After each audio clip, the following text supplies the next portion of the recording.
ನಮಸ್ಕಾರ. ಇಲ್ಲಿ ಬಾಸ್ ಬಾಲರಾಜ್ ಅನ್ನೋರು ಇದ್ದಾರಾ? ಅವ್ರು ಹೋದ್ರು. ಹೌದಾ? ಏನಾಗಿತ್ತು? ತಲೆ ಕೆಟ್ಟಿತ್ತು. ಎಷ್ಟು ದಿನ ಆಯ್ತು? 13ನೇ ದಿನ ಇವತ್ತಿಗೆ ಸುಡುಗಾಡು. ಇನ್ನೂ ಏನಾದ್ರೂ ಪ್ರಶ್ನೆ ಇದೆಯಾ ನಿಮ್ದು? ಕೇಳಿದ್ರೆ ಹೇಳಿ, ಅವರೇ ಬಂದು ಉತ್ತರ ಕೊಡ್ತಾರೆ. ಮಿಸ್ಟರ್ ಗುರುರಾಜ್, ಬನ್ನಿ ಬನ್ನಿ ಬನ್ನಿ ಬನ್ನಿ. ಏನ್ ಸರ್ ಇದು ಅನ್ಯಾಯ? ಯಾಕೆ ಏನಾಯ್ತು? ನೀವು ಸತ್ಯ ಹೋದ್ರಿ ಅಂತ ಇವರು ಎಲ್ಲರೂ ಹೇಳ್ತಾ ಇದ್ದಾರೆ. ನಾನು ಸತ್ತೋಗಿದ್ದೀನಿ ಅಂತನಾ? ನಾನು ಇಲ್ಲೇ ನಿಂತ್ಕೊಂಡಿದ್ದೀನಿ ದೆವ್ವದ ಹಾಗೆ. ಸರ್, ನೀವು ದೆವ್ವ ಆಗ್ಬೇಕಾದ್ರೆ ನೀವು ಸಾಯ್ಲೇಬೇಕಲ್ವಾ? ಪಾಂಡು, ನಿಮಗೆ ಎಲ್ಲರ ಎದುರಿಗೆ ಶಟಪ್ ಅಂತ ಹೇಳೋದಕ್ಕೆ ಮನಸ್ಸು ಬರ್ತಾ ಇಲ್ಲ, ಆದರೂ ಹೇಳ್ತಾ ಇದ್ದೀನಿ. ಅದೇನು ಆಗ್ಬಹುದು ಸರ್. ಹೋಗ್ಲಿ ಬಿಡಿಪ, ಇವರೆಲ್ಲ ಹಾಗೆ ಜೋಕ್ ಮಾಡ್ತಾ ಇರ್ತಾರೆ. ಇವರೆಲ್ಲ ಜೋಕ್ ಮಾಡೋದಕ್ಕೆ I feel sorry. Don't bother. ನಿಮ್ಮ ಚೆಕ್ ರೆಡಿ ಆಗಿದೆ, ತೆಗೆದುಕೊಂಡು ಹೋಗಿ. Thank you sir. ವೆಲ್ಕಮ್. ಏನ್ರಿ ಇದು ನಾನ್ಸೆನ್ಸ್? ನನ್ನ ಬಗ್ಗೆ ಯಾರೋ ಎನ್ಕ್ವೈರಿ ಮಾಡಕ್ ಬಂತು ಅಂದ್ರೆ ಅವ್ರ ಹತ್ರ ಸುಳ್ಳು ಹೇಳ್ತೀರಾ? ಹೇಳ್ರಿ ಗಾಬರಿ. ಕ್ವಶನ್ ಏನ್ರಿ ಇದು? ಮಿಸ್ಟರ್ ಬಾಲರಾಜ್, ಇದು ಎನ್ಕ್ವೈರಿ ಕೌಂಟರ್ ಅಲ್ಲ, ಸೋಡುಗಾಡು. ಸರ್, ನಾನು ಕಂಪ್ಯೂಟರ್ ಆಪರೇಟರ್. ಎಂಕ್ವೈರಿಗೆಲ್ಲ ನಾನು ಆನ್ಸರ್ ಮಾಡಲ್ಲ sir. Singaiah, service regulation book ತಗೊಂಡ್ ಬಾ. ತಂದೆ ಸರ್. ಸರ್, 36ನೇ ಪೇಜ್ ನಲ್ಲಿ ಎನ್ಕ್ವೈರಿ ಮಾಡಿದಾಗ ಎನ್ಕ್ವೈರಿ ಕೌಂಟರ್ ಅವರೇ ಉತ್ತರ ಕೊಡ್ಬೇಕು ಅಂತ ಇದೆ. ನಮ್ಮಲ್ಲಿ ಎನ್ಕ್ವೈರಿ ಕೌಂಟ್ರೇ ಇಲ್ವಲ್ಲ. ಇದು ಯಾಕೋ ತುಂಬಾ ಕಷ್ಟಕ್ಕೆ ಬಂತು.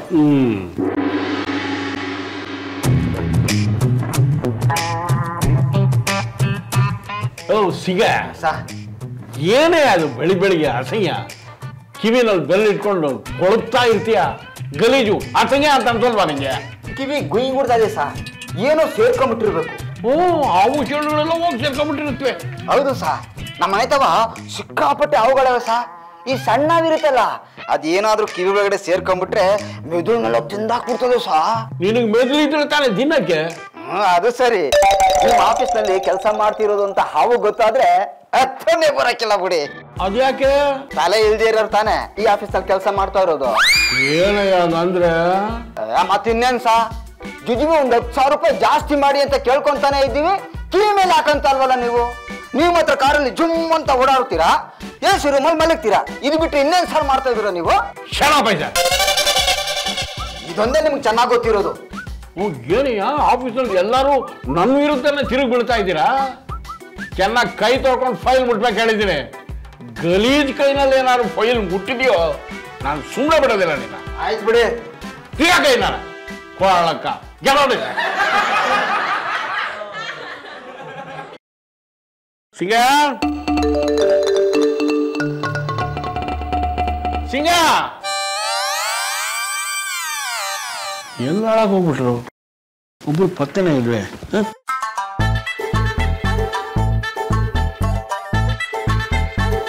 ಎಲ್ರಿ ಹಾಳಾಗೋದ ಸಿಂಗಯ್ಯ? ನೀವೇ ಎಲ್ಲೋ ಕಳಿಸಿದಿರಲ್ಲ ಸರ್. ನಾನು ಎಲ್ರಿ ಕಳಿಸ್ದೆ? ಸರ್, ಕೈ ತೊಳ್ಕೊಳ್ಳೋದಿಕ್ಕೆ ಸೋಪ್ ಬೇಕು ಅಂತ ತರೋದಿಕ್ಕೆ ಮಿಸ್ಟರ್ ಸಿಂಗಯ್ಯ ಅಂಗಡಿಗೆ ಹೋಗಿದ್ದಾನೆ. ಸೋಪು ಅಂಗಡಿಗೆ ಹೋಗಿ ತರ್ಬೇಕಾ? ಅಷ್ಟೇ ಅಲ್ಲ ಸರ್, ಸೋಪ್ ತಗೊಂಡು ಮನೆಗೆ ಹೋಗಿ ಅವನು ಸೋಪಲ್ಲಿ ಕೈ ತೊಳ್ಕೊಂಡು ಆಮೇಲೆ ಆಫೀಸಿಗೆ ಬರ್ತಾನೆ. ಕೈ ತೊಳ್ಕೊಂಡ್ ಬರಕ್ಕೆ ಮನೆಗೆ ಹೋಗ್ಬೇಕಾ?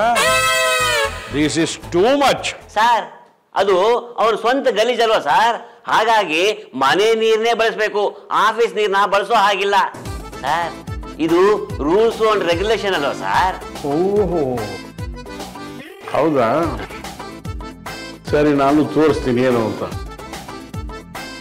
ಕಾಪ್ಚೋಸ್.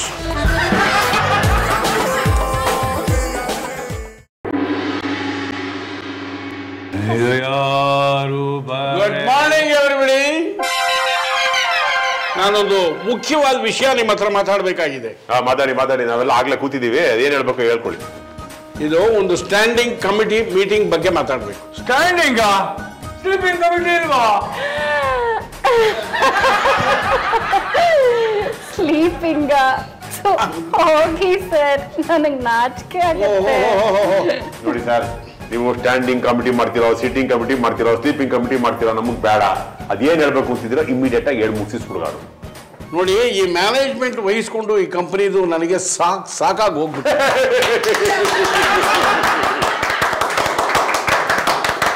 ಆದ್ರಿಂದ ಇದಕ್ಕೆ ಒಂದು ಬೇರೆ ವ್ಯವಸ್ಥೆನೇ ಮಾಡ್ತಾ ಇದ್ದೀನಿ.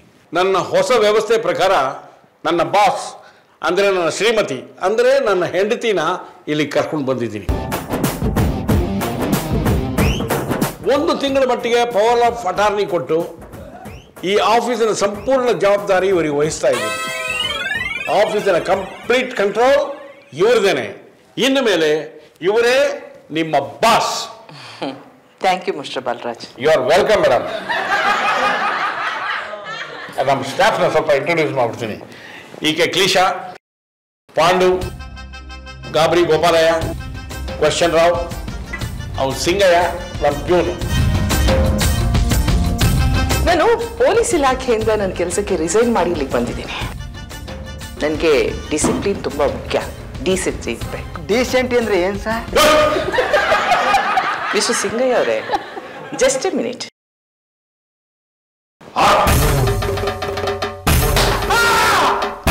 ಇದು ಜಸ್ಟ್ ಸ್ಯಾಂಪಲ್ ಅಷ್ಟೇ. ನೀವೇನೋ ಆಗ್ಲೇ ಹೇಳಿದ್ರಲ್ಲ, ಅದೇನಾದ್ರೂ ಬಾಯಿಂದ ಹೊರಗಡೆ ಬಂತು ಅಂದ್ರೆ ಈ ಏಟು ನಿಮ್ಮ ಮೈ ಮೇಲೆ ಬೀಳುತ್ತೆ. ಅದನ್ನ ಯಾಕ್ರಿ ಬಡಿತೀರಾ? ಯಾರಿಗೂ ಶಿಕ್ಷೆ ಕೊಡೋ ಅಧಿಕಾರ ನಿಮ್ಗಿಲ್ಲ, ಗೊತ್ತಾಯ್ತಾ ಸುಡುಗಾಡು? ಇನ್ನು ಮುಂದೆ ಈ ಆಫೀಸ್ ನಂದು. ಇಲ್ಲಿ ನಂದೇ ರೂಲ್ಸ್. ಇಷ್ಟ ಇರೋರು ಕೆಲಸ ಮಾಡ್ಬೋದು, ಇಲ್ಲದೆ ಇದ್ದವರು ಜಸ್ಟ್ ಗೆಟ್ ಔಟ್. ಜಸ್ಟ್ ಹೋಗ್ಬೇಕಾ ಹೇಳಿರಿ? ಹಂಗಂದ್ರೆ ಎಲ್ಲಾರು ಬೇರೆ ಕಡೆ ಹೊಂಟೋಯ್ತಾರ ಅಷ್ಟೇಯ. ಅದ್ ಹೇಗ್ರಿ ಬಿಡ್ತೀರಾ? ಮಧ್ಯದಲ್ಲಿ ಕೆಲಸ ಬಿಟ್ರೆ 10 ಲಕ್ಷ ರೂಪಾಯಿ ಕೊಡ್ತೀವಿ ಅಂತ ಕಾಂಟ್ರಾಕ್ಟ್ ಸೈನ್ ಮಾಡ್ಬಿಟ್ಟಿದ್ದೀರಲ್ಲ, ಜ್ಞಾಪಕ ಇದೆಯಾ? ನೋಡಿ, ಇನ್ನು ಮುಂದೆ ಇಲ್ಲಿ ಯಾರು ಕೆಲಸ ಮಾಡೋದಕ್ಕೆ ಇಷ್ಟ ಇಲ್ವೋ ಅವರು ಅಗ್ರಿಮೆಂಟ್ ಪ್ರಕಾರ 10 ಲಕ್ಷ ರೂಪಾಯಿ ಕೊಟ್ಬಿಟ್ಟು ಇಲ್ಲಿಂದ ಹೋಗ್ಬೋದು.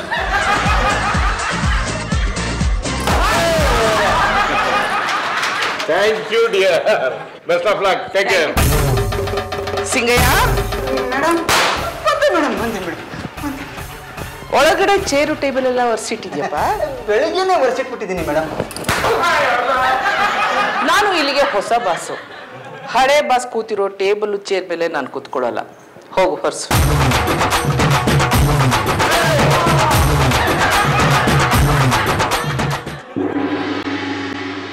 ಪಾಂಡು ಸರ್, ಏನ್ ಸರ್ ಇದು? 2 ದಿನದಿಂದ ಇಷ್ಟೊಂದು ಕೆಲಸ ಕೊಡ್ತಿದ್ದಾರೆ. ಆಡಂಗಿಲ್ಲ. 1 ತಿಂಗಳಿಂದ ಪೆಂಡಿಂಗ್ ಇರೋ ಕೆಲಸ ಎಲ್ಲ ಇಮ್ಮಿಡಿಯೇಟ್ ಆಗಿ ಕಂಪ್ಲೀಟ್ ಮಾಡ್ಬೇಕು ಅನ್ನೋ ಪ್ರೆಷರ್ ಬಂದಿದೆ ನಮ್ಗೆ. ಹುಡುಗಾಡು ಗೆಟ್ ಬ್ಯಾಕ್. ಏನದು ಗುಸು ಗುಸು ಬಿಸು ಬಿಸು? ಗುಸು ಗುಸು. ಆಫೀಸ್ ಟೈಮ್ನಲ್ಲಿ ಒಬ್ಬರನ್ನೊಬ್ರು ಮಾತಾಡ್ಸ್ಬಾರ್ದು ಅಂತ ಹೇಳಿರ್ಲಿಲ್ಲ? ಮೇಡಮ್, ಅದು ವರ್ಕ್ ಬಗ್ಗೆನೇ ಡೌಟ್ ಇತ್ತು, ಅದನ್ನೇ ಕೇಳ್ತಾ ಇದ್ದೆ. ವರ್ಕ್ ಅಲ್ಲಿ ಡೌಟ್ ಇದ್ರೆ ನನ್ನ ಹತ್ರ ಬಂದು ಕೇಳಿ. ಮತ್ತವ್ರ ಹತ್ರ ಏನ್ ಮಾತಾಡ್ತಿದ್ದೀರಾ? Just get out. ನೀವು ರಿಸೈನ್ ಮಾಡ್ತಿದ್ದೀರಾ? 10 ಲಕ್ಷ ರೂಪಾಯಿ ಕೊಟ್ಟು ಹೋಗಿ.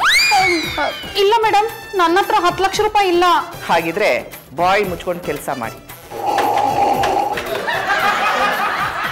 Mister Pandu, what is this? Coffee ಚೆಲ್ಲೋಯ್ತು ಮೇಡಮ್. ಕಾಫಿ ಚೆಲ್ಕೊಂಡಿದ್ದೀರಾ? ನಾಚಿಕೆ ಆಗಲ್ವೇನ್ರಿ ಹಾಗೆ ಹೇಳೋಕೆ? ನೀವೇ ನರ್ಸರಿ ಮಗುನ ಕಾಫಿ ಚೆಲ್ಕೊಳ್ಳೋದಕ್ಕೆ? ಸಿಂಗಯ್ಯ, ಶರ್ಟ್ ಬಿಚ್ಚು. ಆಫೀಸ್ನಲ್ಲ. ಹೌದು, ನಾನ್ ಬಾಸ್ ಹೇಳ್ತಿದ್ದೀನಿ, ಅವ್ನು ಶರ್ಟ್ ಬಿಚ್ಚು. ಮೇಡಮ್, ನಾಳೆ ಒಗೆದ್ಬಿಟ್ಟು ಇಸ್ತ್ರಿ ಮಾಡ್ಕೊಂಡ್ ಬರ್ತೀನಿ. Nothing doing. ಹಾಗೆ ಕೆಲಸ ಮಾಡಿ.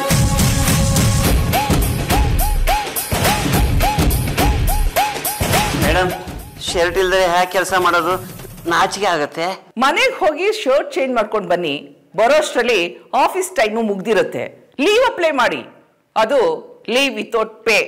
ಅಂಡರ್ಸ್ಟ್ಯಾಂಡ್? ಪರವಾಗಿಲ್ಲ ಮೇಡಮ್, ನಾನು ಹೀಗೆ ಕೆಲಸ ಮಾಡ್ತೀನಿ. ಇವರೆಲ್ಲ ನಮ್ಮವರೇ ತಾನೇ? ಹೋಗಿ ಸರ್, ನನಗೆ ಏನ್ ಪಾಂಡು ಸರ್, ನಿಮ್ಮನ್ನ ನಂಬ್ಕೊಂಡು ನಾವಿವಾಗ ಎಷ್ಟು ತೊಂದರೆ ಅನುಭವಿಸ್ತಾ ಇದೀವಿ ನೋಡಿ. ಇದು ಯಾಕೋ ಸುರೋಗೋದಿಲ್ಲ. ನಾನು ಹೋಗಿ ಸಾರಿ ಕೇಳ್ಬಿಡ್ತೀನಿ. ಬಾಸ್ ಬಾಲರಾಜ್ ಅವರೇ ಒಳ್ಳೆಯವರಾಗಿದ್ರು. ಯಾರೋ ಕೆಲ್ಸಕ್ಕೆ ಬಾರದೇ ಇರೋರನ್ನ ಪವರ್ ಆಫ್ ಅಟಾರ್ನಿ ಕೊಟ್ಟು ಕರ್ಕೊಂಡ್ಬಂದು ಕೂರ್ಸ್ಯಾರಲ್ಲ ಸುಡುಗಾಡು. ಈ ಆಫೀಸ್ ಬಿಟ್ಟು ಹೋಗ್ಬೇಕಾದ್ರೆ 10 ಲಕ್ಷ ರೂಪಾಯಿ ಕೊಡ್ಬೇಕಂತೆ. 10 ಲಕ್ಷ ರೂಪಾಯಿ ತಗೊಂಡ್ಬರ್ಬೇಕು ಅಂದ್ರೆ ನಾವ್ ಯಾರ್ದಾದ್ರೂ ಮನೆ ಕನ್ನ ಹಾಕ್ಬೇಕು, ಇಲ್ಲ ಬ್ಯಾಂಕ್ ಕೊಳ್ಳೆ ಹೊಡಿಬೇಕು. ಒಳ್ಳೆ 10 ಲಕ್ಷ ಸಿಗುತ್ತಾ? ಇವರು ಬೇರೆ ಸುಡುಗಾಡು. ಸರ್, ಇನ್ಮೇಲೆ ನಾವು ಕೆಲಸ ಕರೆಕ್ಟಾಗಿ ಮಾಡ್ಕೊಂಡು ಹೋಗ್ತೀವಿ. ನಮಗ್ ಸಂಬಳ ಜಾಸ್ತಿ ಬೇಡ ಅಂತ ನಾನಂತೂ ಮೇಡಮ್ಗೆ ಹೇಳ್ಬೇಕು ಅಂತಿದ್ದೀನಿ. ನೀವೇನಂತೀರಾ? ಕರೆಕ್ಟ್ ಆಗಿದೆ ನಿಮ್ ತೀರ್ಮಾನ. ಏನ್ರಿ ಅದು ತೀರ್ಮಾನ? ಮೇಡಮ್, ನಾವು ಇನ್ಮೇಲೆ ಈ ಆಫೀಸಲ್ಲಿ ಕರೆಕ್ಟ್ ಆಗಿ ಕೆಲಸ ಮಾಡ್ತೀವಿ. ಚುಕ್ಕಿ ಆಟ ಆಡಲ್ಲ. ಸಂಬಳ ಜಾಸ್ತಿ ಬೇಕು ಅಂತ ಕೇಳಲ್ಲ ಅಂತ ಮಾತಾಡ್ತಾ ಇದ್ವಿ. ಹೌದು ಮೇಡಮ್, ನಾವು ಕೆಲಸ ಬಿಟ್ಟು ಹೋಗಲ್ಲ, ಕರೆಕ್ಟ್ ಕೆಲಸ ಮಾಡ್ತೀವಿ. ಸಿಂಗಯ್ಯ ಮೇಡಮ್ ನನ್ನ ಟೇಬಲ್ ಮೇಲೆ ಒಂದು ಬಾಂಡ್ ಪೇಪರ್ ಇದೆ, ಬರ್ತೀನಿ. ಅದರಲ್ಲಿ ಇನ್ ಮುಂದೆ ನಾವು ಕರೆಕ್ಟಾಗಿ ಕೆಲಸ ಮಾಡ್ತೀವಿ. ಆಫೀಸ್ ಟೈಮ್ನಲ್ಲಿ ಒಬ್ಬರನ್ನೊಬ್ಬರು ಮಾತಾಡ್ಸಲ್ಲ, ಚುಕ್ಕಿ ಆಟ ಆಡಲ್ಲ. ಇನ್ ಮುಂದೆ ಸಂಬಳ ಜಾಸ್ತಿ ಮಾಡಿ ಅಂತ ಡಿಮ್ಯಾಂಡು ಮಾಡಲ್ಲ ಅಂತ ಟೈಪ್ ಮಾಡಿದೆ. ಎಲ್ಲರೂ ಸೈನ್ ಮಾಡಿ ಕೊಡಪ್ಪಲ್ಲಿ. ಇನ್ಮೇಲಿಂದ ಆಫೀಸಿಗೆ ಲೇಟಾಗಿ ಬಂದ್ರೆ ಸಂಬಳ ಕಟ್, ಇಲ್ಲ ಅಂದ್ರೆ 10 ಲಕ್ಷ ಕಟ್. 600 ರೂಪಾಯಿ ಕಡಿಮೆ ಸರ್. 100 ರೂಪಾಯಿ ಕಡಿಮೆ ಇದೆ, ಸಂಬಳದಲ್ಲಿ ಕಟ್ ಮಾಡ್ಕೊಳ್ಳಿ ಸರ್, ಪ್ಲೀಸ್ ಸರ್, ಪ್ಲೀಸ್. ಯಾವುದೇ ಪರಿಸ್ಥಿತಿ ಬರಲಿ ಈ ಗೋಲ್ ನಿಮಗೆ ತಪ್ಪಿದ್ದಲ್ಲ ಬಿಡಿ. ಬಹಳ ಒಳ್ಳೆ ಬದಲಾವಣೆ ತಂದಿದ್ದೀರಾ. ತಗೊಳ್ಳಿ ಮೇಡಮ್, ಈ 5,000 ರೂಪಾಯಿ ನಿಮಗೆ. Thank you very much. Sir, ಇವ್ರಿಗೆ ಯಾಕೆ ಕೊಡ್ಬೇಕು 5,000 ರೂಪಾಯಿನ? ಯಾಕೆ ಅಂತಂದ್ರೆ ನಿಮ್ಮನ್ನೆಲ್ಲ ನನ್ನ ಕೈನಲ್ಲಿ ಕಂಟ್ರೋಲ್ ಮಾಡೋಕ್ಕಾಗಲ್ಲ ಅಂತ ಇವಳ ಹತ್ರ ಹೇಳಿದೆ. ಅದಕ್ಕೆ ಅವಳಿದ್ದವಳು ನಿಮ್ಮನ್ನೇ ಕಂಟ್ರೋಲ್ ಮಾಡಿದ್ದೀನಿ ಅಂತ ಅವ್ರನ್ನೆಲ್ಲ ಕಂಟ್ರೋಲ್ ಮಾಡೋದು ಯಾವ ಮಹಾ ದೊಡ್ಡ ಕೆಲಸ ರೀ, ಭಾಳ ಸುಲಭ ವಿಷಯ ಅಂತ ಹೇಳ್ಬಿಟ್ಟು ನನ್ನ ಹತ್ರ ಚಾಲೆಂಜ್ ಕಟ್ಟಿದ್ಲು. ಅವಕಾಶ ಕೊಟ್ಟೆ, 5,000 ರೂಪಾಯಿ ಬೆಟ್ಟಿಂಗೂ ಕಟ್ಟಿದೆ. ಸುಲಭವಾಗಿ ಚಾಲೆಂಜಲ್ಲಿ ಗೆದ್ಬಿಟ್ಲು, 5,000 ರೂಪಾಯಿ ಅವಳಿಗೆ ಕೊಟ್ಟೆ. ಎಷ್ಟು ಚೆನ್ನಾಗಿ ನಾಟಕ ಆಡಿ ನಿಮಗೆಲ್ಲ ಬಲಿ ಹಾಕಿದಾಳೆ ನೋಡಿ. ಸರ್, ಇದು ಮೋಸ. ನಾವೆಲ್ಲ ಸೇರ್ಬಿಟ್ಟು ಪ್ರತಿಭಟನೆ ಮಾಡ್ತೀವಿ. ಏನು ಮಾಡಕ್ಕಾಗಲ್ಲ. ಬಾಂಡ್ ಪೇಪರ್ ಸೈನ್ ಹಾಕಿದ್ದೀರಾ, ಬಾಯ್ ಮುಚ್ಕೊಂಡು ಹೋಗಿ ಕೆಲಸ ಮಾಡ್ರಿ ಕಾಮ್ ಚೋರ್.